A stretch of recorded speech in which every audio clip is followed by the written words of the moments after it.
In this lesson, we're going to learn how the human brain, that 3-pound hunk of flesh in our head, speaks and communicates.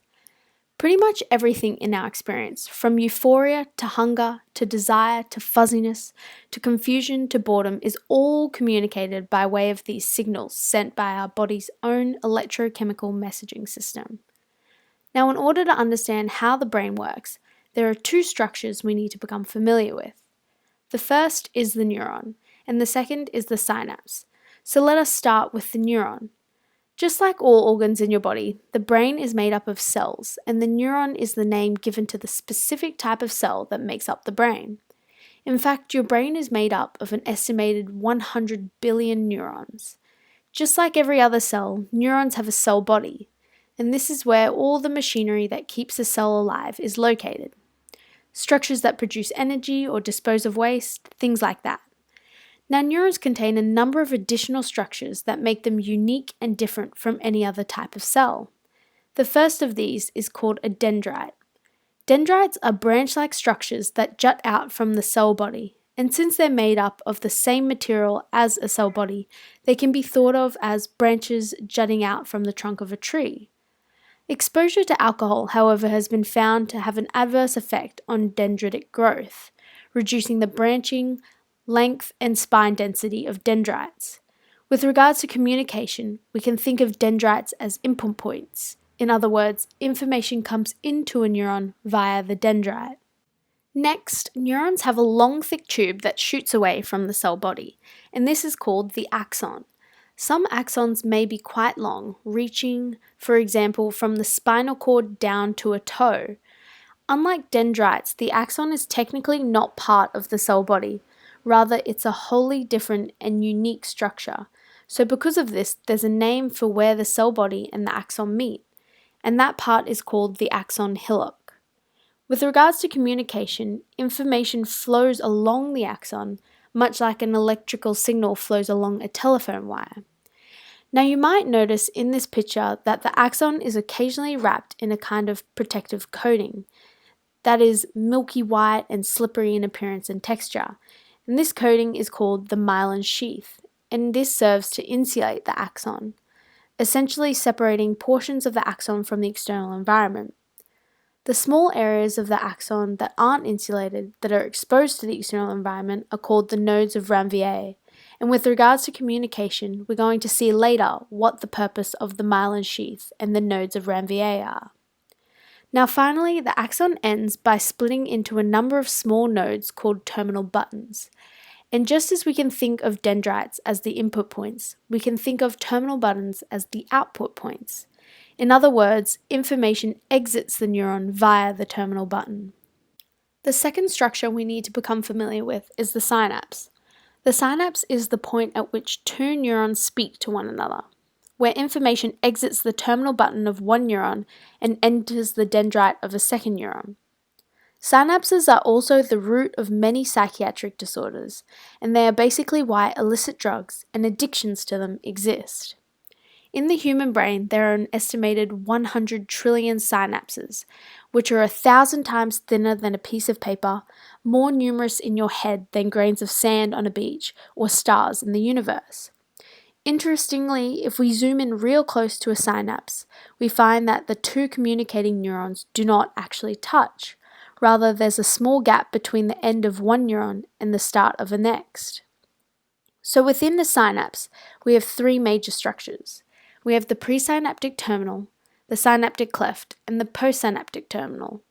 The presynaptic terminal is the name given to the terminal button of the first neuron.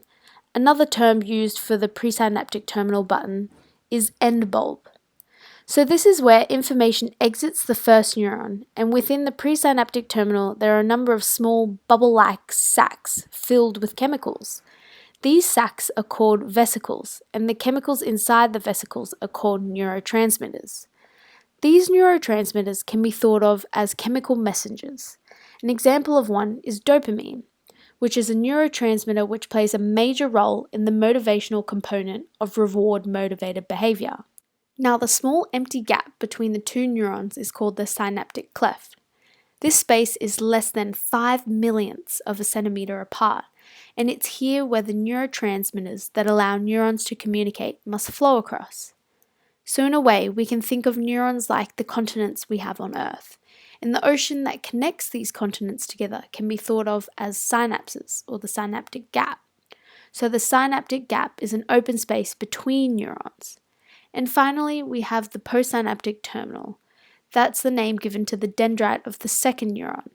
This is where information enters that second neuron. Now, lining the postsynaptic terminal are a number of structures called receptors. Okay, now that we're familiar with the neuron and the synapse, we can see how all these parts fit together to allow the brain to communicate. So let's begin by looking at a single neuron. Inside of each neuron are a number of ions floating around. Now, an ion is a molecule or a particle that has gained or lost an electron. So this gives an ion a specific charge. Kind of like magnets, ions can be either negatively or positively charged. Now, inside each neuron, there are quite a few negatively charged ions, things like chloride, which is abbreviated Cl negative, and that's how you know it's negative. Now, outside of each neuron, in the space surrounding the neuron itself, there are quite a few positively charged ions, things like sodium, which is abbreviated Na+, so you can tell it's positive because of that plus.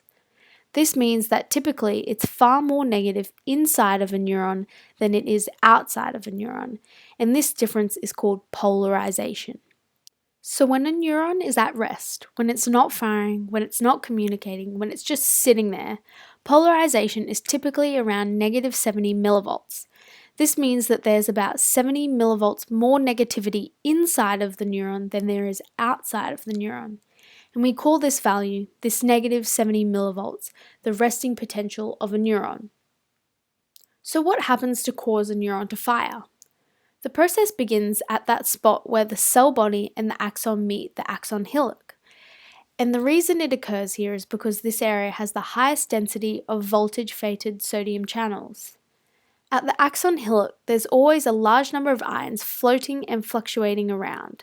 So sometimes a lot of negative ions will gather at the axon hillock, thereby making the inside of the neuron even more negative than it typically is. This is called hyperpolarization. However, sometimes a number of positive ions will gather at the axon hillock, thereby making the inside of the neuron less negative than it typically is. Now this is called depolarization, and it's the key to neuronal communication. So as noted before, the resting potential of a neuron is typically negative 70 millivolts. When a bunch of positive ions gather at the axon hillock, this value starts to climb up to negative 70 millivolts, then negative 65 millivolts, then negative 60 millivolts, and when enough positive ions gather at the axon hillock to push the polarization to negative 55 millivolts, then the neuron will fire, or speak. And when a neuron fires, it's called an action potential. So action potentials are like a domino effect in that it is an all or none occurrence. This means that once an action potential is triggered, when a neuron fires, there's no stopping it. Once it starts, it has to finish, and it never gets weaker. There's no such thing as a half action potential or a weak action potential. It doesn't matter if it's a spider on your knee or an elephant, a paper cut or a stab wound. There's only a single all or none action potential. So we have an action potential. It's triggered when the neuron depolarizes at the axon hillock, and the action potential itself is actually the movement of this depolarization all the way down the axon. So you can think of it kind of like an electrical wire.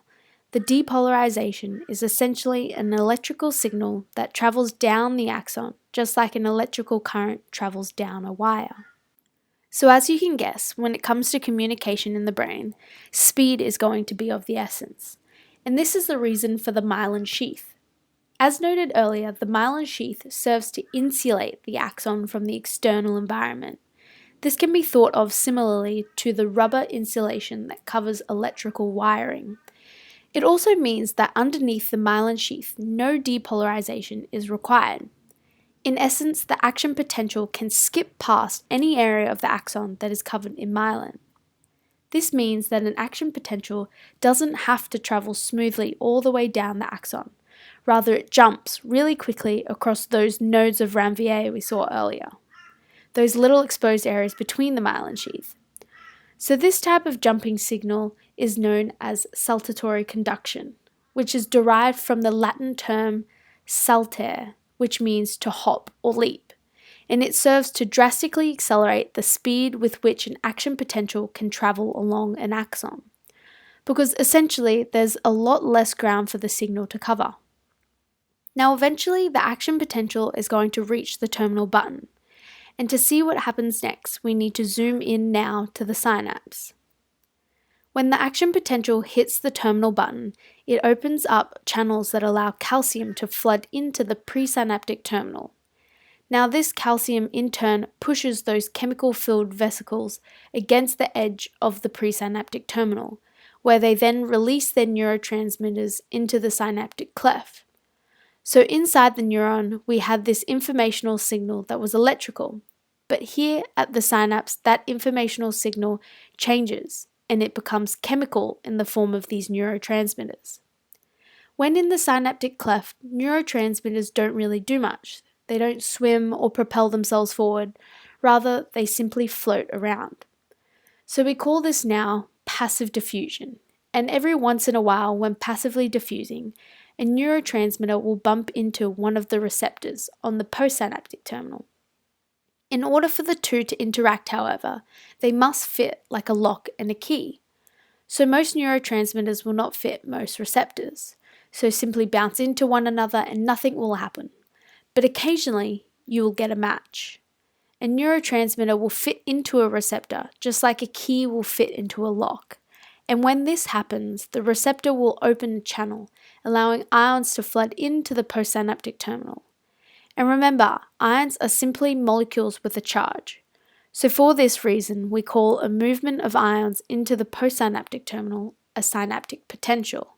And the informational signal now, once again, becomes electrical. So let's zoom back out and take a look now at neuron number 2. So remember when we started, we noted that ions will gather and fluctuate at the axon hillock, and it's this concentration of ions at the axon hillock that determines whether or not a neuron will fire. Well, those ions are the ones being led in by the receptors at the postsynaptic terminal. So ions are constantly flooding into the dendrites of neuron number 2, moving to and gathering at the axon hillock. And it's the sum total of all these ions that determines if the next neuron is going to be more negative and hyperpolarized and not fire, or become more positive, depolarized and fire. So it's worth noting, unlike the all or none action potential, synaptic potentials are graded and decremental. So graded means that the number of ions that flow into a dendrite from a specific synapse will always change depending on the amount of neurotransmitters and receptors within that synapse. So sometimes you're going to get a ton of ions flowing through the synapse, whilst other times you're only going to get a little trickle. So if there is a small stimulus, you'll get a small response, whereas if it is a large stimulus, there will be a large response. Now, decremental means that the further away from an axon hillock a synapse is, the further those ions have to travel to reach the axon hillock, and the more that the signal is going to deteriorate before it actually reaches the axon hillock.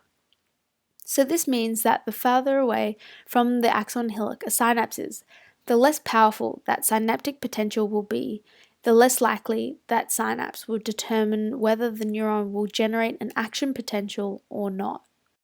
So as we can see, with the incredible number of synapses sending in incredible amounts of ionic information, this can all grow incredibly complex. But if the resting potential of axon hillock of neuron number 2 hits negative 55 millivolts, then the cycle is going to start all over again.